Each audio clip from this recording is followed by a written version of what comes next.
कुछ कहानियां होती हैं जो मतलब शुरू से ही किसी फिल्म की स्क्रिप्ट जैसी लगती हैं। एक रहस्यमयी जगह, कुछ अजीब घटनाएं और एक ऐसा सवाल जिसका जवाब किसी के पास नहीं। लेकिन आज हम जिस कहानी की परतों खोलने जा रहे हैं वो किसी लेखक की कल्पना से नहीं, बल्कि धूल भरी सरकारी फाइलों और कुछ लोगों की अधूरी यादों से निकली है। ये एक ऐसी घटना है जिसे एक बार सुन लेने के बाद भुलाना बहुत मुश्किल है। चलिए सीधे उस जगह और उस समय में चलते हैं। साल था 1998 और जगह थी मध्य भारत का एक गुमनाम सा इलाका। यही बसा तो एक छोटा सा गांव, धौलपुरा। कोई खास पहचान नहीं थी इस गांव की। लगभग 300 लोगों की आबादी, मिट्टी गारे के बने घर, एक पुराना सा शिव मंदिर और बीच में एक कुआं। एक बेहद साधारण और शांत गांव। अपराध तो दूर, कभी कोई ऊंची आवाज में लड़ाई भी नहीं होती थी वहां। और यही सादगी इस कहानी को इतना असाधारण बनाती है। आज हमारी इस चर्चा का मकसद सिर्फ एक गायब हुए गांव की कहानी सुनाना नहीं है। हम उन सबूतों और आधिकारिक बयानों के बीच की खाई को समझने की कोशिश करेंगे जो इस मामले को इतना उलझा देते हैं। हम ये पड़ताल करेंगे कि कैसे 300 जिंदगियों से भरी पूरी एक बसावट सरकारी रिकॉर्ड के अनुसार कभी थी ही नहीं। ये सिर्फ एक गांव के मिट जाने की कहानी नहीं, ये इस सवाल की कहानी है कि क्या किसी चीज का अस्तित्व तभी माना जाता है जब वो कागज पर दर्ज हो। तो उस रात पर वापस लौटते हैं जिसने सब कुछ हमेशा के लिए बदल दिया। 12 जून 1998। गांव में सब कुछ वैसा ही था जैसा हर रोज होता था। शाम को मंदिर की घंटियां बजीं, लोगों ने खाना खाया और बच्चे सो गए। गांव के सबसे बुजुर्ग थे हरिराम। उन्हें रोज अपनी डायरी में कुछ लिखने की आदत थी। उस रात उन्होंने बस एक छोटी सी लेकिन बहुत अजीब बात लिखी। उनकी आखिरी पंक्ति थी, आज हवा कुछ अलग है, जैसे गांव सांस रोककर बैठा हो। और ये एक पंक्ति, ये इस पूरे रहस्य का आप कह सकती हैं भावनात्मक केंद्र बन जाती है। सोचिए, ये गांव के अंदर से मिला आखिरी संदेश है। कोई सरकारी रिपोर्ट नहीं, कोई ऑब्जेक्टिव फैक्ट नहीं। ये एक इंसान का व्यक्तिगत एहसास है, एक पूर्वाभास। और जब हम इसे पढ़ते हैं तो ऐसा लगता है जैसे सिर्फ हरिराम को ही नहीं बल्कि पूरे गांव को किसी अनहोनी का अंदेशा हो रहा था। ये एक वाक्य इस रहस्य को सिर्फ एक केस फाइल से निकालकर एक मानवीय त्रासदी बना देता है। लेकिन हवा कुछ अलग है, ये तो एक बहुत ही निजी एहसास है। क्या हम एक डायरी की बस एक पंक्ति पर इतना भरोसा कर सकते हैं? हो सकता है उस रात मौसम वाकई खराब हो रहा हो। या आपकी बात बिल्कुल सही है। अकेले में ये पंक्ति कुछ भी साबित नहीं करती। ये कोई कानूनी सबूत नहीं है। लेकिन जब आप इसे अगली सुबह हुई घटना के साथ जोड़कर देखते हैं कि पूरा का पूरा गांव ही गायब हो गया। हाँ बिल्कुल, तब यही पंक्ति एक भयानक भविष्यवाणी बन जाती है। इसका महत्व घटना के बाद समझ में आता है। ये हमें उस रात के माहौल की एक झलक देती है जिसे कोई और बताने के लिए जिंदा नहीं बचा। वो अगली सुबह जो हुआ वो वाकई किसी के भी होश उड़ाने के लिए काफी था। पास के गांव का एक दूध वाला था मोहनलाल। उसका रोज का काम था सुबह सुबह धौलपुरा से दूध इकट्ठा करना। रोज का रूटीन एकदम। तो उस 13 जून की सुबह भी वो अपनी साइकिल पर निकला। लेकिन जब वो उस जगह पहुंचा जहां धौलपुरा होना चाहिए था तो वो ठिठक गया। उसे लगा कि वो शायद रास्ता भटक गया है। आप उस मंजर की कल्पना करने की कोशिश कीजिए। जहां कल शाम तक घर थे, बच्चे खेल रहे थे, मंदिर था, वहां अब कुछ भी नहीं था। न घर, न मंदिर, न वो कुआं, बस एक कच्ची सड़क का निशान था जो कहीं बीच में जाके खत्म हो जाता था और चारों तरफ जली हुई सी दिखने वाली जमीन। मोहनलाल ने खुद को यकीन दिलाने के लिए आसपास देखा। वो पुराने पेड़, दूर दिखती पहाड़ियां, सब कुछ अपनी जगह पर था। गायब था तो बस पूरा का पूरा गांव। पुलिस आई, जांच भी हुई, लेकिन उनकी रिपोर्ट ने मामले को सुलझाने के बजाय हमेशा के लिए दफन करने की कोशिश की। रिपोर्ट में साफ लिखा था, मौके पर किसी गांव के होने का कोई भौतिक प्रमाण नहीं मिला। कोई भौतिक प्रमाण नहीं मिला? कुछ भी नहीं। और जब स्थानीय अखबारों ने सवाल उठाए तो जिला प्रशासन ने एक प्रेस बयान जारी किया। उस बयान में कहा गया कि धौलपुरा नाम का कोई भी गांव जिले के राजस्व रिकॉर्ड में दर्ज नहीं है और ये सब स्थानीय लोगों का भ्रम हो सकता है। लेकिन ये कैसे मुमकिन है? एक पूरा गांव, 300 लोग, वो सरकारी रिकॉर्ड में हो ही नहीं। क्या ऐसा हो सकता है? देखिए, सामान्य परिस्थितियों में तो बिल्कुल नहीं। हर बसे हुए गांव का एक राजस्व रिकॉर्ड होता है जिसे खसरा या खतौनी कहते हैं। जनगणना में उसका जिक्र होता है, वोटर लिस्ट बनती है, पंचायत होती है। हाँ, इतने सारे सिस्टम से किसी गांव का पूरी तरह से गायब हो जाना, ये सिर्फ एक क्लर्क की गलती नहीं हो सकती। ये दो ही सूरतों में मुमकिन है। या तो सारे रिकॉर्ड जानबूझकर नष्ट कर दिए गए, या फिर धौलपुरा कभी आधिकारिक गांव था ही नहीं। हो सकता है वो कोई अनधिकृत बस्ती हो जिसे किसी ताकतवर तंत्र ने रातों रात हटा दिया। लेकिन फिर सवाल तो वही रहता है कि वो 300 लोग कहाँ गए? तो मतलब पुलिस और प्रशासन ने तो हाथ खड़े कर दिए, कह दिया कि ये सिर्फ एक भ्रम है। तो क्या मामला वहीं खत्म हो गया? बिल्कुल नहीं। आधिकारिक कहानी जहां खत्म होती है, असली कहानी अक्सर वहीं से शुरू होती है। और धौलपुरा के मामले में भी ठीक ऐसा ही हुआ।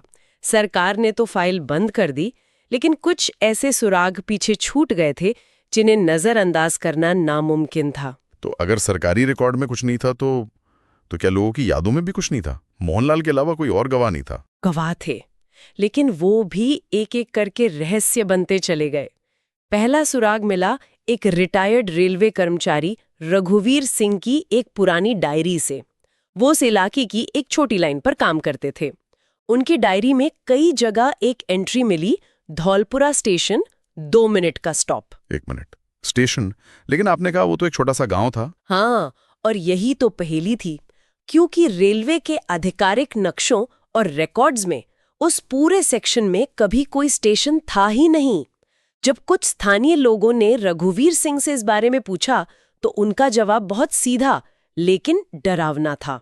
उन्होंने कहा, हाँ, एक छोटा सा प्लेटफॉर्म था, मैंने अपनी आंखों से वहां लोगों को ट्रेन से उतरते चढ़ते देखा है, लेकिन अब वो जगह सपाट है, कुछ भी नहीं है वहां।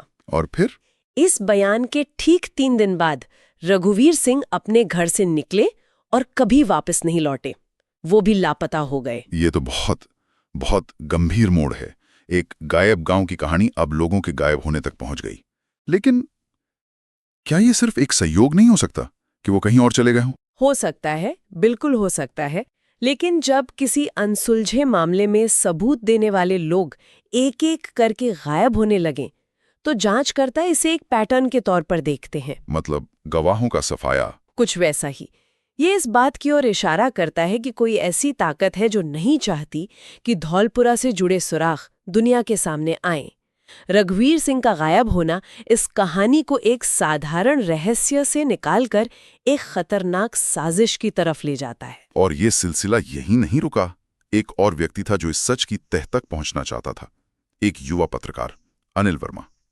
उन्होंने आधिकारिक बयानों को मानने से इनकार कर दिया और अकेले ही इस केस की पड़ताल शुरू कर दी। हाँ, और अनिल वर्मा का मामला इस कहानी में टेक्नोलॉजी का पहला दखल है। उनका आखिरी सबूत एक ऑडियो रिकॉर्डिंग है जो उन्होंने अपने छोटे से कैसेट रिकॉर्डर पर रिकॉर्ड की थी। ये रिकॉर्डिंग आज भी इंटरनेट पर मौजूद है और इसे सुनना एक बहुत ही बेचैन कर देने वाला अनुभव है। उस रिकॉर्डिंग में ऐसा क्या है? रिकॉर्डिंग में हवा के शोर के साथ अनिल की कांपती हुई आवाज सुनाई देते हैं। वो कहते हैं, मैं उसी जगह पर खड़ा हूं जहां धौलपुरा होना चाहिए था। यहाँ कुछ नहीं है, बिल्कुल वीरान, लेकिन मुझे बच्चों के रोने की आवाज आ रही है, बहुत सारे बच्चों की। और फिर? और इन शब्दों के ठीक बाद एक तेज चीख जैसी आवाज आती है और रिकॉर्डिंग बंद हो जाती है। अनिल वर्मा भी कभी वापस नहीं लौटे। बच्चों के रोने की आवाज एक वीरान जगह पर, ये तो बहुत खौफनाक है। हाँ, ये खौफनाक है और ये इस मामले को एक नई दिशा में ले जाता है। पर यहाँ हमें थोड़ा सावधान रहना होगा।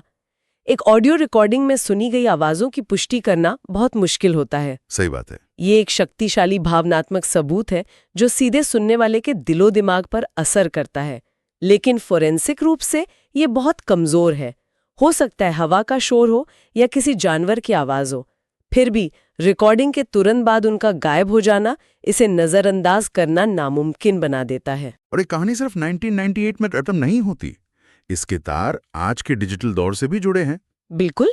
साल 2022 में एक ऑनलाइन फोरम पर, जहां लोग गूगल अर्थ की अजीब जगहों के बारे में बात करते हैं, एक यूजर ने एक पोस्ट डाली। उसने उस जगह के कोऑर्डिनेट्स शेयर किए जहां धौलपुरा माना जाता था और साथ में लिखा, मैं इस लोकेशन को कई हफ्तों से सैटेलाइट इमेज पर देख रहा हूं। दिन में ये जगह हमेशा खाली रहती है, लेकिन कुछ रातों की तस्वीरों में यहाँ अचानक बहुत सारी लाइट्स दिखाई देती हैं, जैसे कोई बसावट हो। ये तो बहुत बड़ा सुराग हो सकता था। क्या हुआ उस पोस्ट का?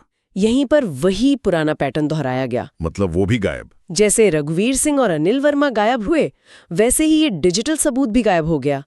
वो पोस्ट अगले ही दिन उस फोरम से डिलीट कर दी गई और जब लोगों ने उस यूजर को ढूंढने की कोशिश की तो पता चला कि उसका अकाउंट भी इंटरनेट से हमेशा के लिए मिटा दिया गया है। ये तो आज के ज़माने का तरीका हो गया किसी को चुप कराने का। पहले लोग गायब होते थे, अब डिजिटल प्रोफाइल गायब हो जाती हैं। लेकिन मकसद वही है, सबूत मिटाना। एकदम सही। ये इस बात का एक बहुत मजबूत संकेत है कि धौलपुरा के किसी भी जिक्र को, चाहे वो किसी बूढ़े कर्मचारी की डायरी में हो या इंटरनेट पर, मिटाने की कोशिश लगातार जारी है। ऐसा लगता है कि कोई नहीं चाहता कि इस गांव का नाम भी बाकी रहे। तो सरकारी रिकॉर्ड नहीं है, गवाह गायब हो गए, डिजिटल सबूत मिटा दिए गए, तो क्या धौलपुरा अब सिर्फ एक भूली बिसरी कहानी बनकर रह गया है? कागज पर शायद हाँ, लेकिन लोगों के जहन में नहीं। सत्ता रिकॉर्ड को नियंत्रित कर सकती है, लेकिन याददाश्त और लोक कथाओं को नहीं। आज भी उस इलाके में एक स्थानीय मान्यता प्रचलित है। वहां से गुजरने वाले ट्रक ड्राइवर और चरवाहे कहते हैं कि कुछ खास अमावास की रातों में अगर उस वीरान जगह के पास से गुजरो और गाड़ी बंद करके बिल्कुल शांत होकर सुनो तो दूर से मंदिर की घंटी की एक हल्की सी आवाज सुनाई देती है। और एक धारणा ये भी है कि गांव आज भी वहीं मौजूद है, बस हमारी दुनिया में नहीं। ये विचार इस पूरे रहस्य को एक भावनात्मक और स्थायी आयाम देता है। ये इसे सिर्फ एक अनसुलझी फाइल नहीं रहने देता, बल्कि एक जीती जागती किंवदंती बना देता है, जो शायद पीढ़ी दर पीढ़ी सुनाई जाती रहेगी। बिल्कुल। कई समाजशास्त्रीय अध्ययनों में ये देखा गया है कि जब कोई आधिकारिक तंत्र किसी सच्चाई को पूरी तरह से नकार देता है तो वो सच्चाई अक्सर लोक कथाओं या किंवदंतियों का रूप ले लेती है। ये सच को जिंदा रखने का एक सामाजिक तरीका बन जाता है। धौलपुरा की कहानी सिर्फ एक रहस्य नहीं, बल्कि इस बात का एक सटीक उदाहरण है। तो इस पूरी चर्चा के बाद हम उसी बुनियादी सवाल पर वापस आते हैं। सवाल अब शायद ये नहीं है कि धौलपुरा कहाँ गया, क्योंकि इसका जवाब मिलना नामुमकिन सा लगता है। अब सवाल ये है कि अगर सरकार कहती है कि वो गांव कभी था ही नहीं, तो फिर वहां रहने वाले वो 300 लोग, रेलवे कर्मचारी रघुवीर सिंह और पत्रकार अनिल वर्मा, इन सब का वजूद क्या था? क्या वो सब भी एक भ्रम थे? और ये हमें एक बहुत गहरे दार्शनिक सवाल पर लाकर खड़ा कर देता है। याददाश्त बनाम रिकॉर्ड। क्या किसी इंसान या किसी जगह का अस्तित्व तभी होता है जब वो किसी सरकारी कागज पर दर्ज हो? धौलपुरा की कहानी हमें बताती है कि सच और सबूत के बीच एक बहुत बड़ी और गहरी खाई हो सकती है। ये हमें ये सोचने पर मजबूर करती है कि किसी जगह को उसके लोगों समेत इतिहास से पूरी तरह से मिटा दिए जाने का आखिर मतलब क्या होता है। ये एक ऐसी पहेली है जिसका कोई एक आसान जवाब नहीं है। ये सिर्फ एक गुमनाम गांव की कहानी नहीं, बल्कि उन अनगिनत अनकही और अनसुनी कहानियों का प्रतीक है जो आधिकारिक इतिहास के पन्नों में कहीं खो गए हैं। और शायद ये कहानी हमें एक अजीब सा ख्याल भी देती है कि अगर कभी किसी सुनसान सड़क से गुजरते हुए अचानक ये महसूस हो कि हवा कुछ अलग है, कुछ ठहरी हुई सी, तो ये सोचने पर मजबूर होना पड़ता है कि शायद धौलपुरा आज भी कहीं आसपास ही मौजूद है।